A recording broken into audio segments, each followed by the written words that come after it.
Hoy volvemos sobre nuestro tema estrella, las pensiones. Domingo Soriano, ¿qué tal? Ya lo siento, otra vez pensiones. La gente no... Sí, pero es que yo creo que era necesario. Yo a partir de ahora no tengo derecho a tener ninguna duda sobre pensiones Ninguna. Después de cuántas pizarras llevamos. No sé, unas cuantas. Hemos perdido la cuenta. Sí. Bueno, hoy tenemos una segunda parte de la basecita. Sí, Y volvemos sobre el verbo colar. Nos la quieren colar con esto de las pensiones. Sí, sí. Esto es una apuesta. Hoy vamos a hacer una apuesta. Yo voy a hacer un poco de futurólogo. ¿Vale? Yo voy a decir cómo el Pacto de Toledo, que ahora están reunidos, además pues, se ponen serios, dicen vamos a crear un pacto a largo plazo para sostener las pensiones a varias generaciones, cómo nos la van a intentar colar. Después de oír a muchos políticos de diferentes partidos, que todos ellos van coincidiendo en algunas cosas, yo digo, por aquí van a ir. Entonces, empezamos con lo básico, que son las reformas. Vale. Tenemos dos reformas, la reforma, no voy a detenerme mucho, pero bueno, la reforma de 2011 del PSOE y la reforma de 2013 del PP. Entonces, la reforma de 2011 del PSOE lo que hizo fue, lo llamaban reforma paramétrica, les encantan estas palabras científicas a nuestros políticos, parece como más serio, ¿no? Y que suponía un endurecimiento de las condiciones de acceso al sistema. Pues para la edad legal de jubilación pasaba de 65 a 67, era un proceso paulatino que acabará en 2027. Menuda polémica hubo. Exacto, los años para el cálculo de la base pasan de 15 a 25 y para cobrar el 100% de la pensión pasan de 35 a 37. Entonces, esto es lo que hablábamos el otro día del timo de la basecita, ¿no? El timo de la basecita es cuando nos dicen que van a cambiar esto, sobre todo el cálculo, los años que se tienen en cuenta para calcular la base regulatoria, y nos dicen que es más justo, que va a ser que nos van a contar más años de la carrera laboral, y entonces el ciudadano medio dice, hombre, si me van a contar más años, si me van a contar incluso lo que cotizaba con 20, entonces mi pensión va a ser más alta.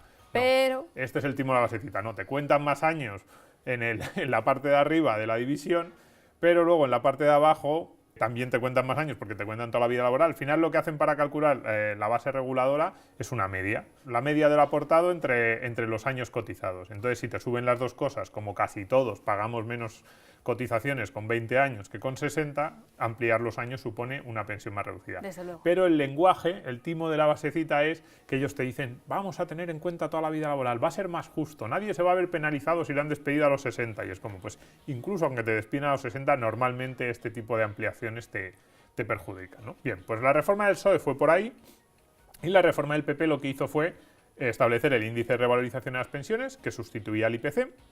Ya no irían con el IPC, la revalorización anual, sino que se iría con este nuevo índice, y el factor de sostenibilidad, que era un elemento que decían, en función de tu esperanza de vida en el momento de jubilarte, te recortamos algo a las pensiones. Entonces, todo esto lo hemos contado. Y también hemos contado, yo lo he dicho muchas veces, que a mí las dos reformas me parecen necesarias. Parecen necesarias y me parecen bastante razonables, las dos. Fíjate, incluso yo en su momento la del PSOE la critiqué un poco porque, bueno, me parecía que eran cambiar las condiciones, tenía un poquito de engaño, pero sobre todo, yo más que criticar las reformas, he criticado cómo se han contado. Pues bien, ahora mismo lo digo, si en algún momento dije que la reforma del PSOE no tenía que aprobarse, me equivoqué, yo creo que sí, que era necesario hacerlo, y la reforma del PP, desde luego, las dos eran bastante necesarias. No tanto como las han explicado. Por ahí es por donde está el timo y por ahí es donde a mí me enfada bastante más la explicación que las medidas.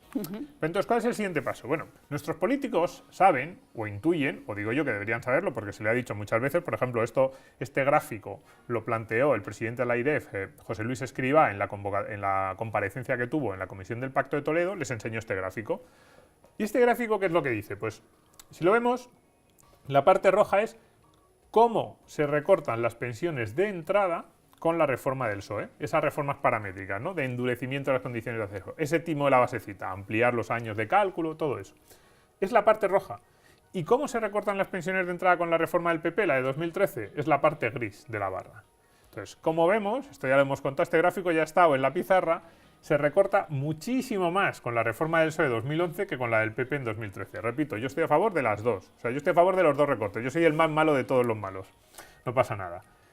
Nos faltaría cuánto se recorta en el año a año, porque esto es para la primera pensión. Entonces, sí, nos faltaría cuánto se recorta en el año a año si aplicáramos el índice de revalorización de las pensiones frente al IPC. Entonces ahí hay muchos cálculos, además ahí entras en muchas cuestiones, porque depende de la inflación, del crecimiento general, el índice de revalorización depende del equilibrio presupuestario del sistema, pero podemos asegurar que estaría a partir de 10-15 puntos mínimo y 25-30 máximos a lo largo de la vida del pensionista. Cuidado, la primera pensión no sería 30 puntos inferior, sino que iría perdiendo poder adquisitivo poco a poco si ese índice de revalorización no se asegura. Lo que vemos aquí, ¿tú qué crees que se ha discutido más, ¿no? ¿El factor de sostenibilidad de la reforma de 2013 o las reformas paramétricas del 2011? ¿El índice de revalorización de 2013 o las reformas paramétricas? Yo me inclino por 2013. Yo también. Entonces, aquí lo pongo a estos señores en una de estas manifestaciones. Esta foto también ya la hemos sacado. Yo sé que suena un poco todo escucho, pero yo creo que el conjunto de todo no lo hemos dicho nunca y es muy interesante. Entonces, nuestros políticos tienen este gráfico y esta foto en su cabeza. Entonces, ellos se han dado cuenta de que la reforma de 2011 es muy interesante desde el punto de vista presupuestario porque recorta mucho la primera pensión. Claro, imagínate. Y sin embargo, desde el punto de vista de la imagen pública, hombre, no digo yo que en 2011 no hubo discusión, sí que hubo debate, a Zapatero se le dijo, pero tampoco mucho. De hecho, a Zapatero lo que más se le recuerda con los pensionistas es que un año decretó no revalorizar las pensiones. Y aquellos, usted recortó las pensiones, cuando fue una medida puntual de un año en el que realmente España estaba semi en quiebra en el año 2010, era lo único que podía hacer, ¿no? Se le recuerda eso, que el impacto que tiene en la pensión de todos esos pensionistas que están en 2010 a lo largo de su vida es muy pequeño, y sin embargo, esta reforma paramétrica, esta palabra que tanto les gusta, de 2011, prácticamente coló sin ningún problema. Entonces, ¿luego qué ocurre? Que sin embargo esto del índice, el 0,25 no comemos, no sé, la cifra, no te pegas a la cifra, me quieren recortar, o el factor de sostenibilidad, que también supondría un pequeño recorte en la pensión que en teoría te toca, la gente ha salido a las calles. Y esto nuestros políticos lo saben. Entonces, ¿qué van a hacer nuestros políticos? Pues aplicar las enseñanzas que nosotros van a hacer con nosotros lo que nosotros les estamos pidiendo que hagan. Entonces, ¿qué van a hacer? ¿Cuáles son ¿Qué significan las dos reformas? Porque las dos recortan las pensiones, pero es de forma diferente. La reforma de 2011 lo que hace es, en realidad, establecer un incumplimiento de las promesas realizadas. Es una quiebra parcial de la seguridad social. Tú, cuando empezaste a trabajar, te dijeron, te vamos a contar, así va a ser tu pensión, vamos a contar los últimos 15 años de tu vida activa. Para cobrar el 100% vas a tener que 35 años. Si tú tuvieras una pensión con esas condiciones en un plan de jubilación y dijeras, muy bien, ahora me tenéis que pagar en función de lo que he ganado en los últimos 15 años de mi vida activa y para pagarme el 100% si he cotizado 35 años. Dijeran, no, ahora te cambiamos las reglas. Tú dirías, ¿cómo? Eso es un cumplimiento de contrato. Dirías, ¿por qué lo haces? Pues no tengo dinero para más. Dirías, o sea, que estáis en quiebra. No es una quiebra de que, lo hemos dicho alguna vez, no es que desaparezcan los edificios de la Seguridad Social, pero es una quiebra parcial. ¿Una quiebra? Es como cuando una empresa no puede pagar a sus acreedores y llega a un acuerdo, hace un concurso de acreedores y dice, en vez de pagaros el 100%, os voy a pagar el 80%. En realidad, más o menos es eso. Desde un punto de vista contable, lo que ocurrió en la reforma de 2011 no es la única que lo han hecho, ¿eh? Cuando la gente me dice, siempre dices que la Seguridad Social va a quebrar y nunca quiebra. Y digo, ¿cómo que no? Ha quebrado ya infinidad de veces. Cada vez que cambian las condiciones de acceso al sistema, está quebrando. Están diciendo, no somos incapaces de cumplir las promesas que hicimos en su momento, así que quitamos promesas, como cuando sacaron la sanidad. Claro. Tú imagínate que tuvieras un seguro que te dijeran, no, por pagar esto te pagamos la pensión y la sanidad, y de repente un día te dicen, no, ya la sanidad la tienes que pagar aparte, de otra forma porque ya no te la podemos cubrir. Eso son quiebras constantes, parciales. Pasa que como ellos mismos ponen las reglas del juego... Claro, ponen las reglas. Pues no, claro. A ver, y yo ni siquiera me quiero meter en la discusión filosófica del sistema de reparto frente a capitalización. O sea, el sistema de reparto tiene sus ventajas, pues Sí. te ofrece más seguridad o cubre a todo. Bueno, ya lo podríamos discutir en otro momento, pero que son quiebras parciales constantes y que no lo admitiríamos si esto fuera un operador privado, pues por supuesto, ¿no? Y la reforma de 2013, a mí, siendo necesarias las dos, yo creo que había que aprobar las dos, pero las reformas del futuro yo creo que deberían parecerse más a las de 2013. Y no porque fuera un gobierno del PP frente a uno del PSOE, de hecho hubo muchas personas cercanas al PSOE que apoyaron, que estuvieron en el grupo de expertos que planteó Fátima Báñez. Pero la reforma del PP es más clara. O sea, lo que hace es decir, te voy a pagar en función de los ingresos que tenga el sistema. Si no hay ingresos, o sea, el índice de revalorización, el 0,25S, no era obligatorio. El índice de revalorización no obliga a subir las pensiones al 0,25. De hecho, pueden subir mucho más, pueden subir incluso por encima del IPC. Lo que dice el índice es, si no hay dinero en el sistema, el mínimo subirán es 0,25. La reforma de 2013 es como el canario en la mina. Es simplemente la alarma que nos dice que hay un problema. Es decir, no es verdad que el índice de revalorización o el factor de sostenibilidad obliguen a recortar las pensiones. Lo que dicen es, el índice de revalorización será más alto, más bajo, puede ser incluso superior al IPC en función de los ingresos y los gastos del sistema, en función de la situación presupuestaria. Pero esa situación se va a dar, Domingo. Claro, entonces, sí, pero es que si tú quitas las reformas, en realidad es como si estuvieras matando al canario. No quiero que alguien me diga que hay un problema. Es meter la cabeza, es como el avestruz, es la táctica del avestruz, meto la cabeza en la tierra y no me entero. Poner una funda a la jaula Claro, y ya está. eso es lo que estamos haciendo más o menos. Cuidado con esto porque esto es muy importante, ¿no? No es verdad que la reforma obligue. Lo que hace la reforma es establecer dos fórmulas matemáticas que dicen las pensiones van a subir, a mantenerse estables o a bajar en función de los ingresos y gastos del sistema. Eso es muy importante. Y sin embargo los políticos han visto que esa reforma, que era bastante sensata, les penaliza enormemente y sin embargo recortar las pensiones mucho, como recortar la de 2011, y repito, yo estoy de acuerdo con esa reforma, eso pasa desapercibido. Entonces, ¿qué van a hacer? Pues nos la van a colar, nos van a dar el timo de la estampita y en cierto sentido nos lo merecemos. Claro, porque les hemos exigido que no nos hagan una reforma como la de 2013, que básicamente es que dejaba el sistema al margen de los políticos y que lo que hacía era unas reglas bastante definidas y que el sistema iba a depender de lo que fuésemos capaces de cotizar el conjunto de los trabajadores, y les hemos dicho, no queremos eso, lo que queremos es que nos timéis. Pues nos van a timar, así y Allá así. vosotros. Allá vosotros. Así lo van a hacer. ¿Cómo lo van a hacer? Pues en primer lugar, van a sacar gastos de la seguridad social, van a decir, no, las pensiones de viudedad no son contributivas, las de orfandad, las pagamos con presupuesto general del Estado. Es decir, lo vamos a pagar igual, pero nos dicen que el sistema está saneado. Van a decir, la seguridad social no tiene déficit. Hombre, claro, si sacas 20.000 millones de pensiones de viudedad y la pagas vía impuestos, pues no tiene déficit. ¿Pero quién lo paga? Los mismos que antes. ¿Qué van a hacer? Endurecer enormemente los requisitos de acceso. Este es el timo de la estampita. Toda la vida laboral para el cálculo de la base reguladora. Y yo estoy convencido de que en 8 o 10 años ya lo vamos a tener, y 40, 42, 45 años cotizados para cobrar el 100%. Es decir, mucho, endurecer mucho. Claro, de esa forma recortan las pensiones, pero la gente no protesta. Vale, felicidad. A ver, yo en cierto sentido te digo, a mí me gusta más el tipo de reforma de 2013, pero si quieres un sistema público como el que hay, y no quieres poner unas reformas que se ajusten de forma automática en función de ingresos y gastos del sistema, no hay otra. Tienes que recortar las prestaciones, esas promesas que habíamos dicho, tienes que incumplirlas. Y la tercera, esto tiene un punto de sutileza que es muy interesante. De hecho, si hubiera algún político no sé si decirlo esto, porque a algunos le puedo dar una idea.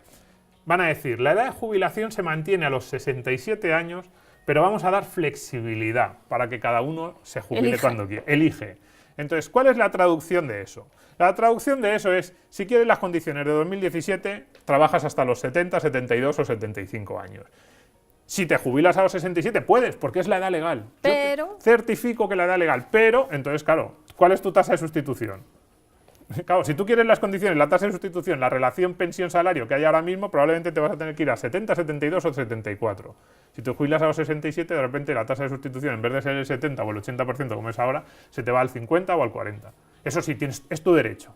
Eso es lo que nos van a decir. Tú eliges. Por eso, Susto de hecho, muerte. si hubiera un político inteligente, que era lo que yo decía, darles ideas, yo propondría bajar la edad de jubilación a los 65, otra vez, y decir, volvemos a los 65, es vuestro derecho jubilaros a los 65.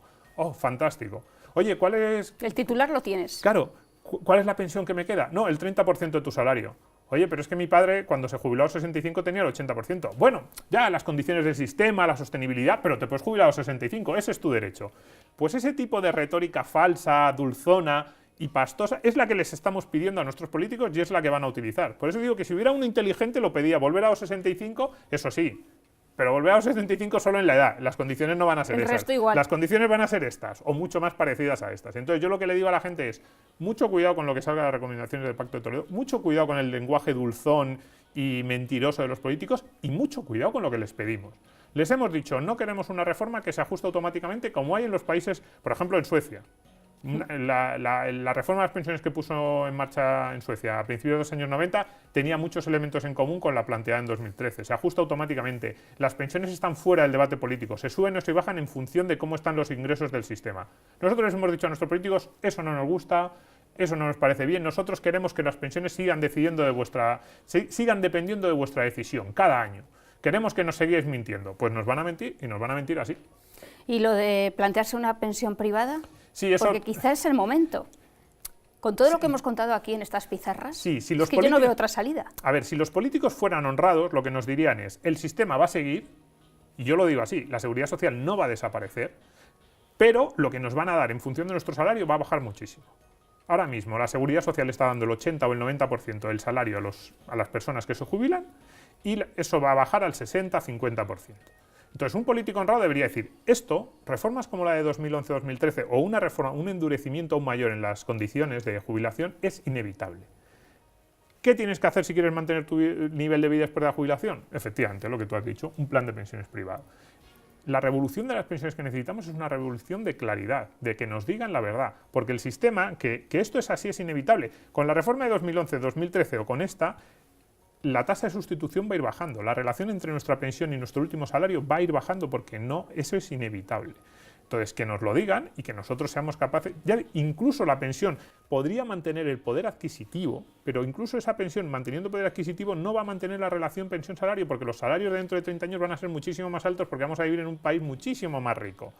Pero digámoslo, lo que pasa es que no quieren decirlo y han descubierto que nos pueden mentir sin demasiado castigo electoral. ¿Qué crees que van a hacer? Pues mentirnos. Pues mentirnos. Y no hablarnos ni de mochilas austríacas ni de cosas de esas. Y en parte y sacar del debate una medida interesantísima, la mochila austríaca para el sistema de pensiones. Interesantísimo. Todo eso lo van a sacar. Pero te digo la verdad, en parte nos lo merecemos. Gracias, Domingo.